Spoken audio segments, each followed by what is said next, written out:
Thank you. और इन्हीं शब्दों के साथ सुश्री मैं आपको धन्यवाद परिणीति देती हूँ।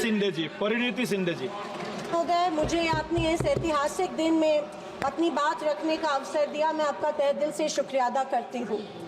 मैं उस राज्य से हूँ जहाँ संत ज्ञानेश्वर, संत तुकाराम और संत रोहिदास जैसे अनेक संतों ने समाज को प्रेम और सद्भावना दी। दूसरी तरफ शिवाजी महाराज, संभाजी महाराज और शाहू महाराज जैसे शूर वीरों ने अपनी दूरदृष्टि से सामाजिक एकता और न्याय संगत समाज प्रणाली की स्थापना की। मैं उस महाराष्ट्र की पुत्री हूँ जहाँ महिलाओं के अधिकार सुनिश्चित करने हेतु अनेक आंदोलन द्वारा महात्मा ज्योतिबा फुले, क्रांति ज्योति सावित्रीबाई फुले जैसे समाज सुधारकों ने समाज को एक नई दिशा दी। मैं उस महाराष्ट्र की बेटी हूँ जहाँ के महान सुपुत्र डॉक्टर बाबा साहेब अम्बेडकर जी ने इस देश को संविधान के रूप में एक सशक्त और न्याय संगत लोकतांत्रिक मूलाधार प्रदान किया।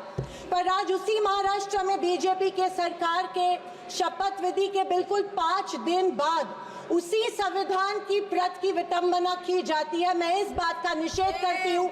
परभणी जिले में संविधान के प्रत की विटंबना की गई। संविधान के हीरक महोत्सव के उपलक्ष्य में जब मेरे विचार रखने का मौका मुझे मिला तो मैं ये जरूर कहूंगी कि संविधान सिर्फ एक किताब या नियमों की एक संगति सूची नहीं है, बल्कि मेरी जान है संविधान, मेरी पहचान है संविधान और इस देश की आत्मा है संविधान।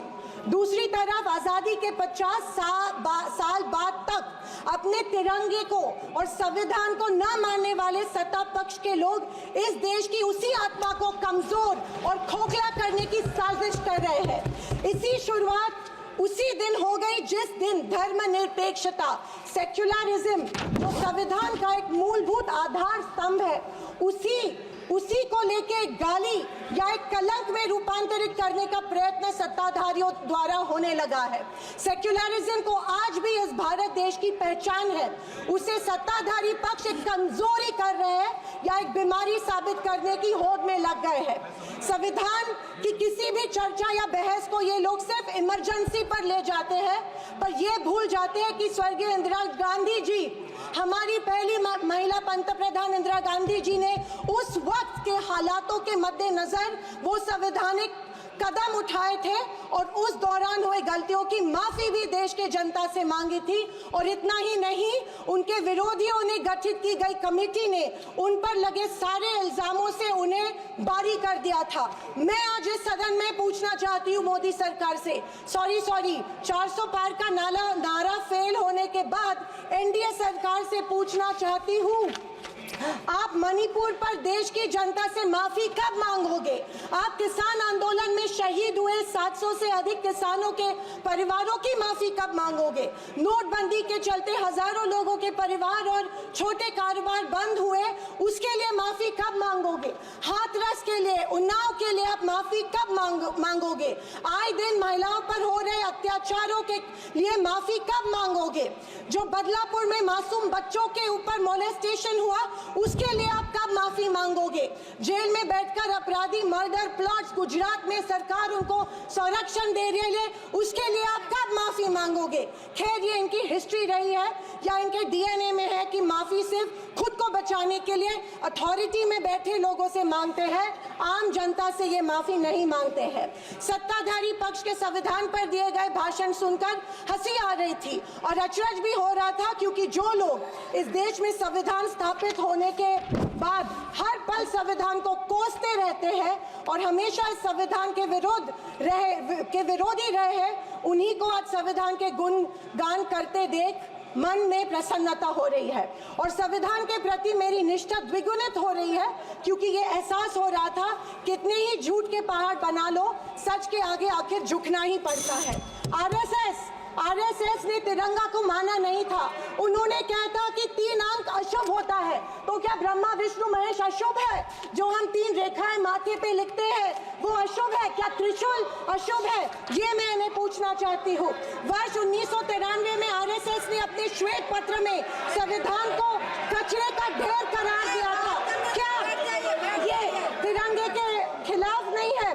तत्कालीन आरएसएस प्रमुख ने उस टाइम संविधान को बदलने की मांग की थी। धन्यवाद। आरएसएस महिलाओं को हमेशा पुरुषों से कमजोर समझती है। आरएसएस हमेशा महिलाओं को पुरुषों से कमजोर समझती है। ये अफसोस होता है कि प्रधानमंत्री जी उनके ट्विटर हैंडल फॉलो करते हैं जो महिलाओं को गंदी गंदी गालियां देते हैं। इस बात का अफसोस होता है कि प्रधानमंत्री हमारे देश के प्रधानमंत्री ये करते हैं। जनवरी 26, 2001 में इन्होंने तिरंगा माना और इतने सालों बाद तिरंगे को नागपुर में होस्ट किया। अध्यक्ष महोदय, मैं 2024 के लोकसभा इलेक्शन के बाद इन्हें एहसास हुआ कि संविधान को ज्यादा छेड़ेंगे तो सत्ता हाथ से निकल सकती है, इसीलिए अचानक संविधान के प्रति इनको प्यार उमड़ने लगा। अध्यक्ष महोदय, विशेष रूप से राजनाथ सिंह जी ने, मैं उनका सम्मान करती हूँ, बयान में जाने अनजाने आजादी के बाद से लेकर 2014 तक सारी कांग्रेस सरकारों को ऐसे सर्टिफिकेट दे दिया जिसे कोई झूठला नहीं सकता। उनके मुताबिक संविधान की बदौलत एक गरीब का बच्चा प्रधानमंत्री बना, लेकिन उसकी नींद सर 2 मिनट सर प्लीज। मैं आखिर में यही कहना चाहती हूँ, मैं भारत का, मैं कुछ पंक्तियाँ कहना चाहती हूँ। मैं भारत का संविधान हूँ, लाल किले से। अध्यक्ष महोदय,